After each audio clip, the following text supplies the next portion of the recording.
चलिए तो आज स्टार्ट करते हैं एटॉमिक स्ट्रक्चर और पीरियोडिक प्रॉपर्टीज़ में शेप्स ऑफ ऑर्बिटल पे।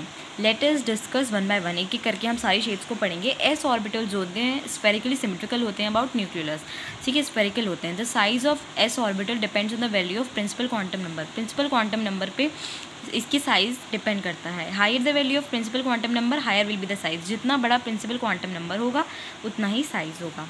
Hence 2s orbital larger than the 1s। जैसे मतलब इससे क्या पता चलता है हमें कि जो 2s ऑर्बिटल है वो 1s से ज़्यादा बड़ा है। But both are spherical shape, दोनों की शेप क्या है, spherical. Each s orbital in symmetrical along the all axis x, y and z। Each s orbital is symmetric. जो ऑर्बिटल के दोनों एक जैसे देखो तो सिमेट्रिक हैं, लेकिन अलोन में देखो the all axis x, y, z, इनके दोनों में अलग अलग एक्सिस हैं, x, y, z। ये 1s है, ये 2s ऑर्बिटल है। इसको नोड बोलते हैं। ज़ीरो इलेक्ट्रॉन डेंसिटी, यहाँ पे कोई इलेक्ट्रॉन नहीं पाया जाता है। ये 1s ऑर्बिटल दिखा रखा है इससे अंदर वाले से, and this is 2s orbital, this is 1s orbital. Shape of p orbitals की बात करेंगे। The 3 p orbitals px, py and pz and are all equal energy, मतलब इनके पास इक्वल एनर्जी होती है, and are oriented along 3 mutually perpendicular axis x, y and z। The shape of p orbital is dumbbell. It should be noted that the lobes of 3 p orbitals are oriented x, y and z axis, px orbital, py orbital and pz orbital. Shape of d orbital. The 5 d orbitals are not identical and the orbitals may be divided into 2 sets. जो d orbitals के 5 orbitals होते हैं वो identical नहीं होते हैं, इसलिए वो 2 sets में divide होते हैं. Set of 2 orbital is double dumbbell and 3 T2G orbitals have identical shape and point between the axis x, y and z. The 2 example orbitals have different shape and point along the axis. जो दो हमारी EG orbitals हैं, EG orbitals, sorry मैंने इसका example पढ़ा, EG orbitals जो हैं हमारी EG और T2G होता है ना, तो इनके पास दोनों के पास अलग अलग डिफरेंट शेप होती हैं एंड एक्सिस के अलॉन्ग प्रोजेक्ट करती हैं। तो DXY, DXZ, DYZ, ये DYZ है, DXZ है और DXY है।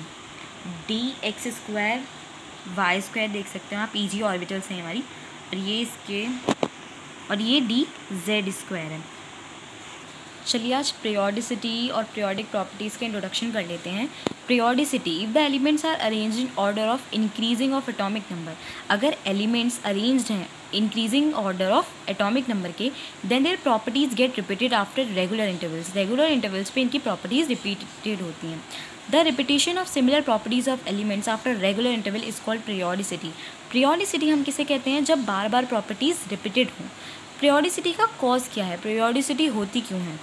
The cause of periodicity of the properties of element is the repetition of similar electron configuration after some regular intervals. क्या होता है, सिमिलर इलेक्ट्रॉनिक कॉन्फिगरेशन आती है जिसकी वजह से प्रॉपर्टी सेम जैसी दिखती हैं, ठीक है, after some regular intervals. It is expected that atoms of having similar valence shell electron configuration will have similar properties. क्या होता है, it is expected, यह एक्सपेक्ट किया जाता है जिन atoms of having similar valence shell electron, Jin atoms उनके पास valence shell electron configuration same है, उनकी जो प्रॉपर्टीज़ हैं वो भी सेम ही होंगी, सिमिलर होंगी. This is actually to also similar radii of elements and ions give similar properties. तो चलिए आज हमने सिर्फ इंट्रोडक्शन करा है और हमने इतना सारा पढ़ चुके हैं। आप आई होप आपने सब रिवाइज़ भी कर लिया होगा, पुराना आगे का भी पढ़ती जाइए और पुराना भी रिवाइज़ करते जाइए। Okay bye, thank you.